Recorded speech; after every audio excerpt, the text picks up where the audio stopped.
Human, the Necrons are your true enemies, not us. Stop resisting our efforts to help you.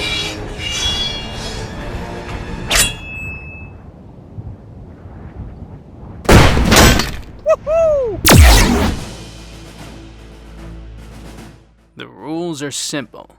Only use infantry for combat. Only use infantry-related defenses. Commanders are allowed. A general must lead his army from the front. Honorary infantry such as demons and humanoid mechs are authorized when needed. Workers are allowed because obviously, if an ally uses non-infantry, it's outside our jurisdiction. Accidents happen. If a vehicle fires without authorization, you will not be penalized. There's no time for weakness. The run will be done on insane difficulty. On the planet Lorne 5 lies a fallen titan, a giant humanoid mech. The world was lost to chaos heretics, and orcs rampage across the surface. Our mission is to reclaim this planet and the titan for the Emperor. While the humans squabble over their giant, our mission is to prepare for a greater foe, the Necrons. Think robot space zombies. The first order of business is securing the principal city of Talorn. We need to fight our way through its gates while pushing back the heretic scum. Our guardsmen lack anti-tank capabilities, but psychers can weaken enemy armor with curses. Eventually, we breach the third gate, but our turrets suffer a misfire and kill several enemies. Good news. Imperial command indicates that we can delete structures and units by left-clicking and pressing the delete button. Worse still, the final gate is shielded and impassable. As per Farseer Aldir's orders, we must intervene and ensure that the humans can advance. Using webway gates, our commandos disable the generators and slay the sorcerer powering the shield. Bad news. The Titan crew and their ultramarine escort crashed in enemy territory. With orcs and heretics closing in, it falls to the guard to save our comrades. Using the tunnel systems, we secure a base and fend off chaos counterattacks. Afterwards, we adopt the expert tactic of charging fortified positions with infantry. One main issue is the lack of early requisition. Nearly every strategic point activates turrets, which means we need to be careful about which points to seize and when to do so. Nevertheless, once we reach the halfway point, we proceed to die horribly. This is what we call the Corridor of Death. It's defended by packs of orcs, as well as turrets and a tank on a ridge. Casualties are high, but the expert tactic of sending dozens of men into a meat grinder eventually works. Unfortunately, the offensive bogs down against overwhelming artillery fire. This is where we come in. While the fool imperials wither away yet again, our rangers and reapers strike at the rear. While clearing the generators and disabling the artillery, we let the humans finish the job. The orcs will soon discover our presence. We must slay their leader and relocate to a more secure location. Our limited resources mean that we must stick to guardians and rangers to hold. Using teleports and psionic storms, we make it past several barriers but are stopped at Imperial lines. Despite our reservations, we elect to defend these aliens. With a mix of guardsmen and caskrins alongside our psyker, we face the orc onslaught.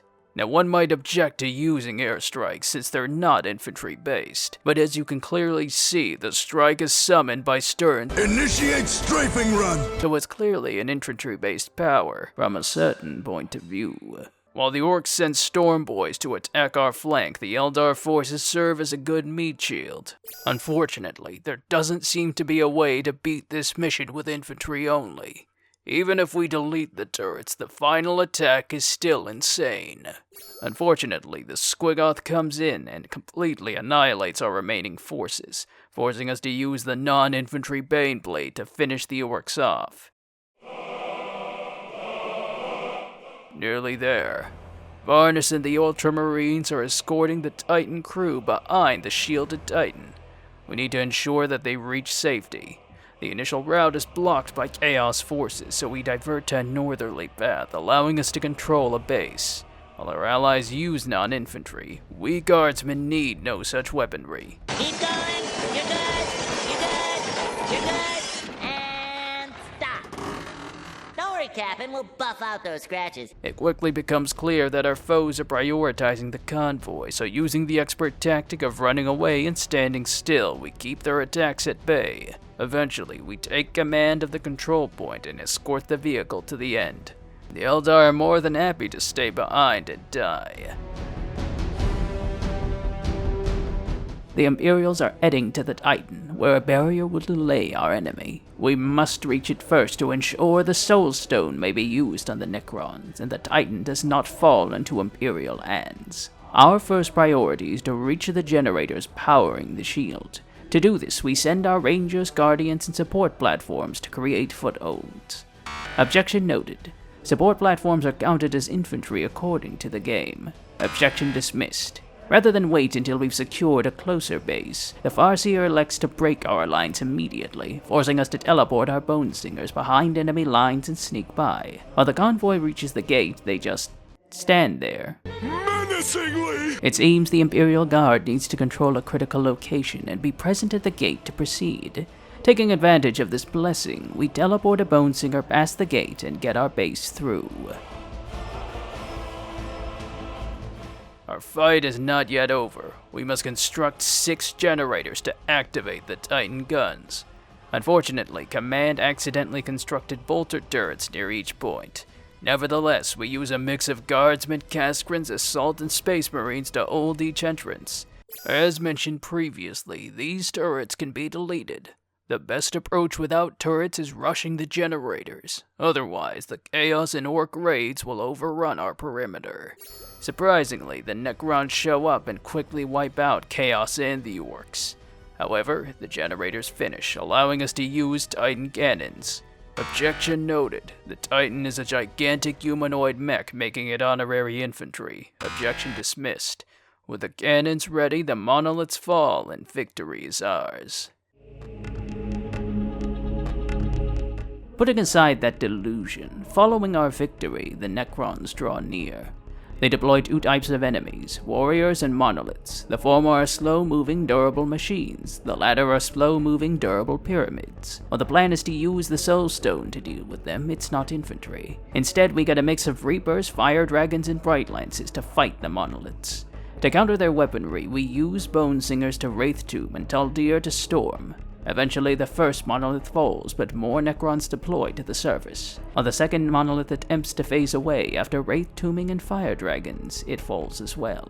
To secure human aid, Taldir uses the tried and true argument of "please do this thing because I asked you to."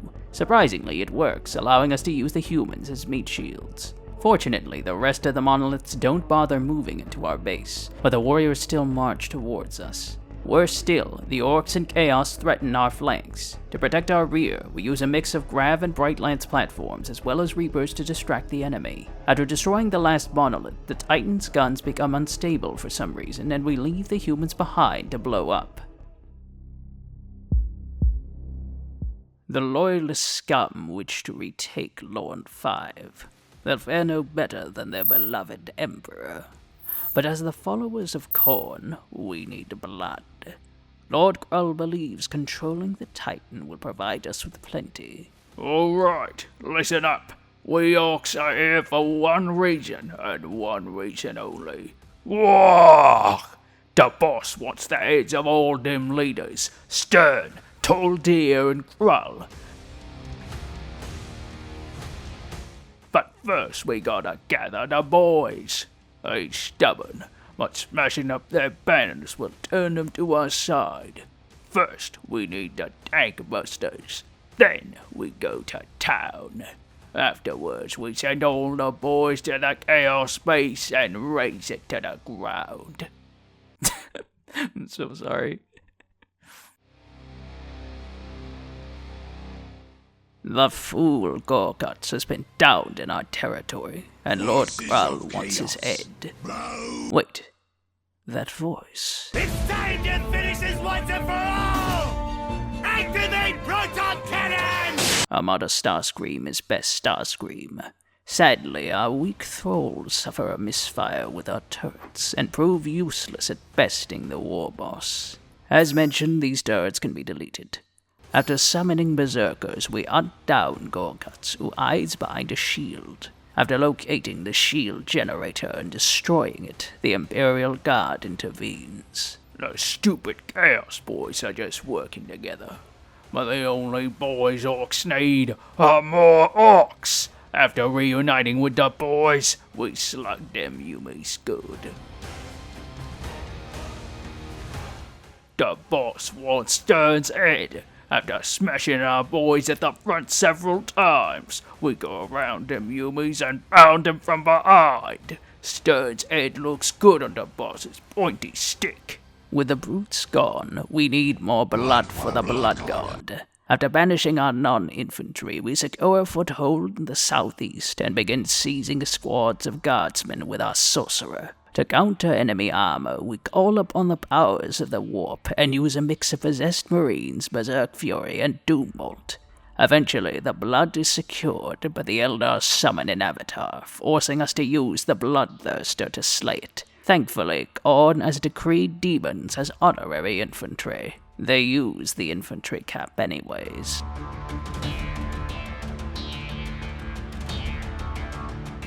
Our foes move quickly. The Imperial Guard and Eldar close in on the Titan. While the Orks can deal with the webway assembly, our priority is stopping the convoy from reaching a shielded gate. Unfortunately, our pathetic cultists can do little against armor, so we employ demons as honorary infantry. After intercepting the convoy and destroying it, we can take time to clear out the enemy artillery and seize the control building. The fools make a last stand at the gate, even summoning an avatar to deter us. But the warp cannot be dwarfed. Our good friend Gorguts is left to fend off our enemies and his mutinying warriors.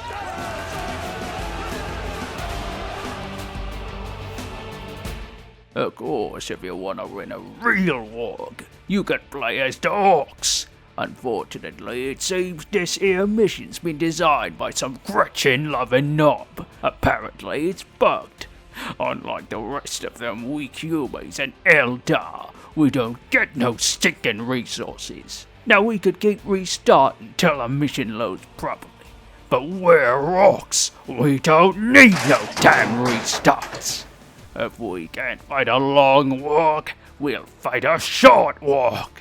As before, we rush those fancy buildings and let the Chaos Boys deal with the other humans. Then it's down to business. Shoot and slug them Eldar, stick the points with them pointy sticks, and blow up them damn generators something fierce. The humans and only a give a good fight, but the boys cannot be stopped.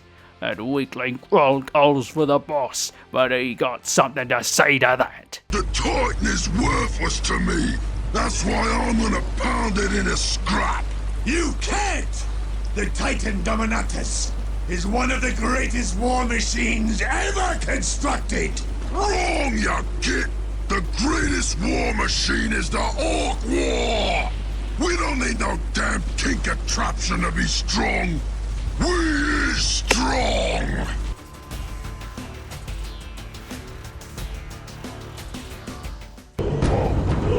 Blood for the Blood God! Blood for the Blood God! Blood for the Blood God! The time has come. To control the Titan's guns, we need the requisite blood from possessing Imperial forces. Despite previously using sorcerers for this, Lord Grull orders a possessed psyker for the job. Regardless, we must be quick and careful. The Imperial bases are well defended and our perimeter is large. With the expert tactic of running away from our problems, we sacrifice enough to Khorne. Unfortunately, the Necrons arrive to wreak havoc. Using the sorcerer to possess the guns, we finally bring down the monoliths and secure victory. It's actually possible to beat every monolith with infantry and demons, but we'd need to let our base die. Also, the starting turrets can be deleted.